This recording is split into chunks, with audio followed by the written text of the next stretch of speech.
Okay, what you're seeing here is a Ford ignition module bouncing tach. You'll see this going down the highway, going down all different RPMs, and your vehicle runs like it's got a slight misfire, but it's not a misfire. You go through all the plugs, everything else, and it's still doing this. What this is this is a ignition module. Now I'm going to show you on the 3-liter Ranger and most of the Rangers where they are located and what it looks like. But this is the culprit right here.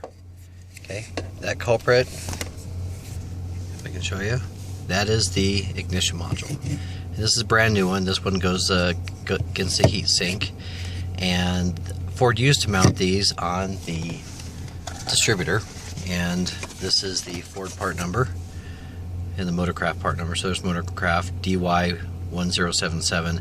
I would recommend getting a Motorcraft. I just prefer going with factory. So I'm going to shut off my car and I'm going to show you where the module is located. Okay, we're back over here. We're looking at the engine. This is a 3-liter on a 1994 Ford Ranger, and the distributor is all the way back here. Well, that's where they used to mount it. And now, let me get a flashlight so I can show you. Now, if you look behind the battery, and you look down here, and you look, see that plug right there? That is where the module is located. We'll see if I can get this so you can see it in there. But do you see the heat sinks right here? Okay. And right over here, that's the module. You're looking at the module right there. See where it says Motorcraft?